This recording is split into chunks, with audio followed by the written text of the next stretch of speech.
Hey guys, a few minutes have passed since I had video 1, and as I sat and was still and allowed the Holy Spirit to speak to me more things, I got a few answers. And one of the reasons for this YouTube video that the Lord just shared with me, because I had asked that question, if you remember, like, I don't know about these videos and why I had to make them or whatever, or even what's going to become of it. And one of the answers he gave me was, Karen, you are learning to process your emotions. You are learning to help others process their emotions. You are voicing what happened to you, and you are helping people heal. So you're healing together. And so, like, I don't have all the answers. Okay, guys, I am just walking in the next moment, the next second. Like, I can plan my day and it can just be totally thrown off by things that the Lord put in there. And so, yeah, so that's kind of cool to know what this video is all about, because that is truth. I'm discovering my voice. I'm processing my emotions, and I'm voicing those. And, like, guys, that's a big lesson within itself, is you can't heal from what you don't voice. You got to acknowledge it. You got to speak it. You got to talk about it. You got to process it. You got to work through it to be able to overcome it. Yeah. So hopefully just this will help you. The other thing that he shared with me is that these videos will help people to know how to rise, to know who you are, to know your strengths, to know your weaknesses, to help you strategize, to help you to prepare, and that there'll be a video. I don't like this video that I got told, but to process my weaknesses. Yeah, we all have weaknesses, and it's not conceited or whatever to know your strengths and weaknesses. God told me that I am humble, I'm hopeful, I'm independent, I'm passionate, I'm adventurous, I'm a really good mom, I'm a very good listener, and I'm not about drama. I am not about drama, okay? If you're a person that wants to come to me and talk about someone else, I'm just telling you now, don't, okay? Don't go trashing someone around me, okay? There's a difference in trashing someone and having a friend in which you really can speak things that you're processing about another person, and not making things up about that person, but literally truth about that person, about things that they've done. But that's in a very trustworthy relationship with an individual, not anybody that will just listen to you, and you run around and you tell everybody that will listen to you, woe is me. That's not me. Okay. I'm not that person. First of all, I feel sad for that person.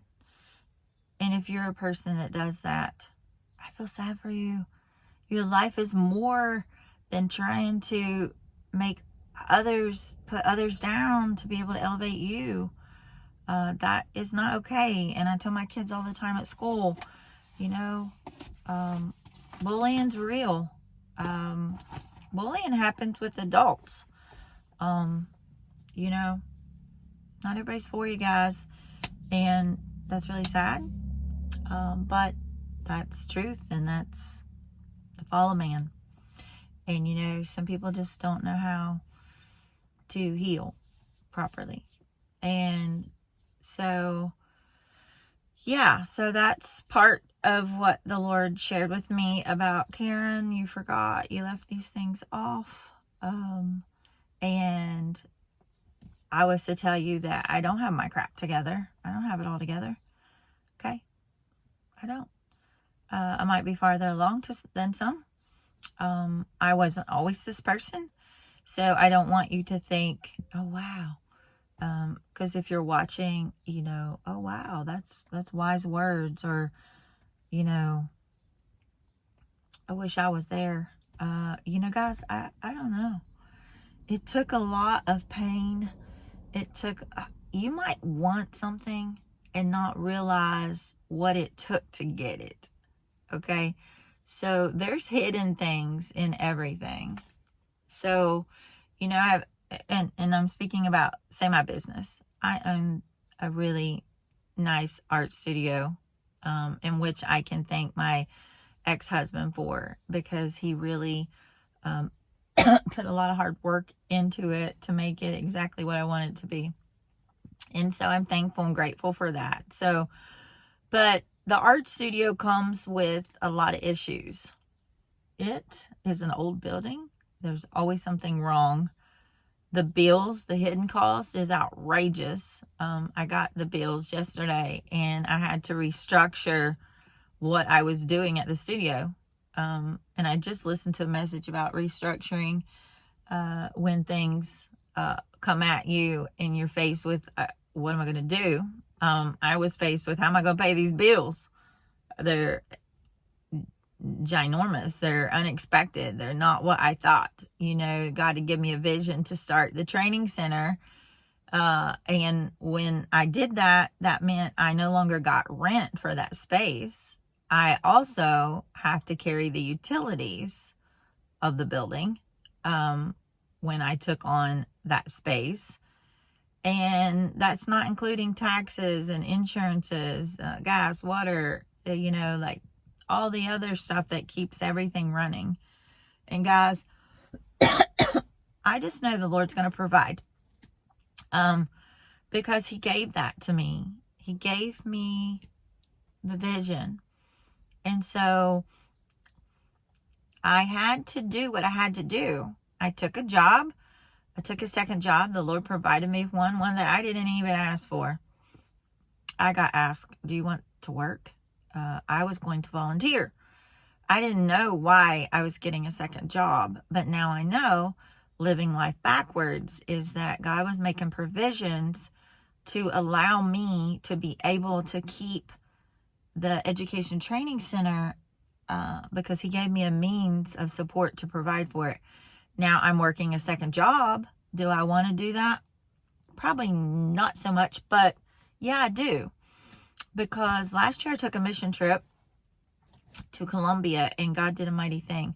This year he told me my mission trip was going to be in the field and that I was going to sow seed in the heart and the passion of me. And so I'm very, very, very passionate about children and women and just people in general who find themselves in life at a place of brokenness and they're just in cycles. Believing lies about themselves, not realizing the power that lies within inside them if they just tap into what God has made known. If they just find their authentic selves, And so I love to lift others up and to speak truth over them and to show them who they are. Because guys, when you have done things and when you are stuck in things, you're not believing so much great stuff about yourself. That's how depression comes. That's how the enemy can take control of your mind, is when you're believing so much crap. Oh, I'm a hope chaser. Yep, I have a shirt that says I'm a hope dealer. And that's what I do. I spread hope and I spread love because, guys, God is a big God and he is so able to change your situation. You can't. You've tried. But he can. He truly can. And so, I wrote all these things about, in this message like this. I've spent a lot of time with me. I've spent a lot of time with me and God. I've had a lot of alone time. I've had a lot of quiet time.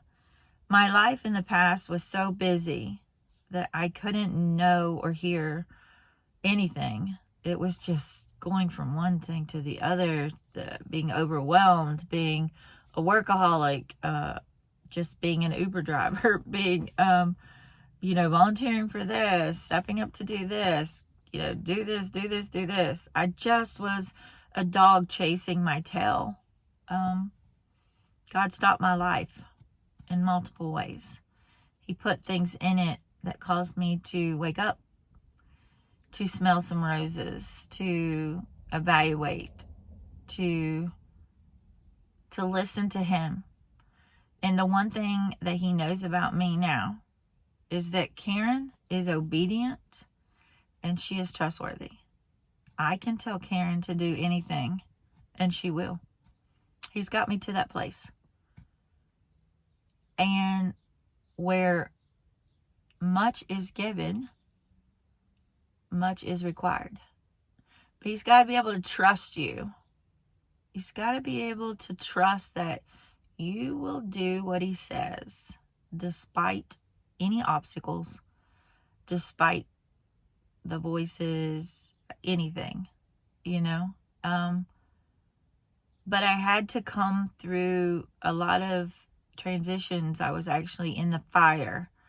The refinery is what it's called.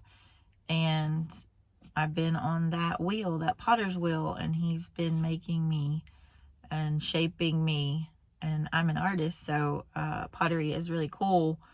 And if it's not centered, it will be wobbly. It will be off balance. And so God is taking me and molding me and shaping me and balancing me and making me into this beautiful vessel. Sometimes, I do something my own way and then I get knocked, when you push too much on the clay, it gets wobbly. So God will have to put you back on the wheel and straighten you out. So if you've ever done pottery, it's really a cool process. And if you haven't, maybe you should. It's really a good thing. And you would probably like it. It's just fun and you make beautiful things. And God is the potter. We're the clay. Literally, he made us out of dirt. And he's molded us and he's made us. And he continues to do that. If you're his child, he will chase you. If you were only the one, he will chase you. And you are loved so much. So yeah, that's part 2. Hope you get a word from that. Happy Friday. Hope the weekend's great. Thanks. Bye.